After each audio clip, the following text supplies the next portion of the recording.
Day 66, Chapter 16, page 231. Human activity after probation closes. The righteous and the wicked will still be living upon the earth in their mortal state.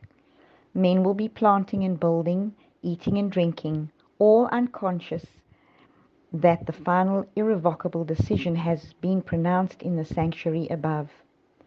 When the irrevocable decision of the sanctuary has been pronounced, and the destiny of the world has been forever fixed, the inhabitants of the earth will not know it. The forms of religion will be continued by people from whom the Spirit of God has been finally withdrawn, and the satanic zeal with which the Prince of Evil will inspire them for the accomplishment of his malignant designs will bear the semblance of the zeal of God. The wheat and the tares grow together until the harvest.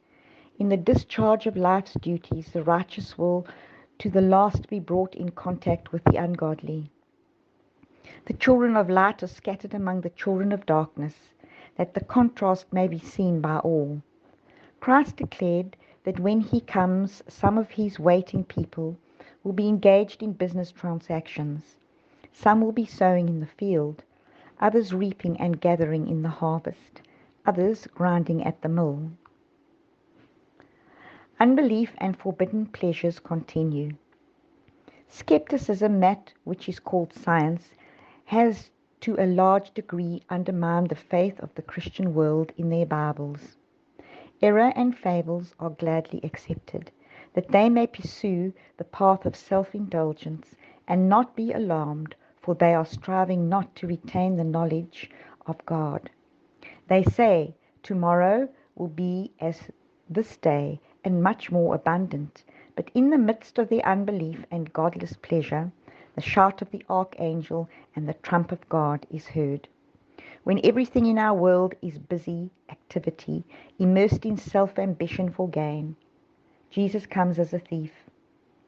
When the professed people of God are uniting with the world, living as they live, and joining with them in forbidden pleasure, when the luxury of the world becomes the luxury of the church, when the marriage bells are chiming and all are looking forward to many years of worldly prosperity, then suddenly, as the lightning flashes from the heavens, will come the end of their bright visions and delusive hopes. Men will be wholly engrossed in business. When Lot warned the members of his family of the destruction of Sodom, they would not heed his words, but looked upon him as a fanatical enthusiast. The destruction that came found them unprepared. Thus it will be when Christ comes. Farmers, merchants, lawyers, tradesmen will be wholly engrossed in business, and upon them the day of the Lord will come as a snare. When ministers, farmers, merchants, lawyers, great men, and professedly good men shall cry, peace and safety, sudden destruction cometh.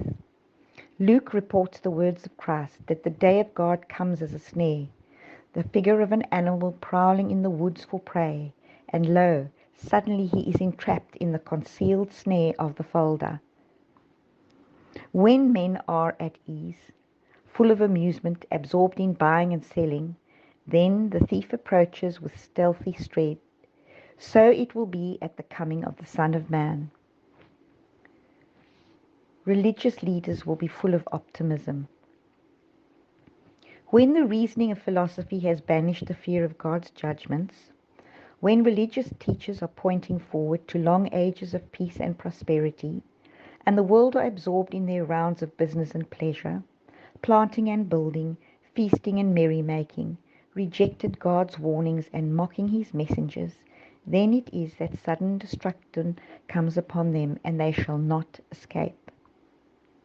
Come when it may, the day of God will come unawares to the ungodly, when life is going on in its unvarying round, when men are absorbed in pleasure, in business, in traffic, in money-making, when religious leaders are magnifying the world progress and enlightening the people that are lulled into false security.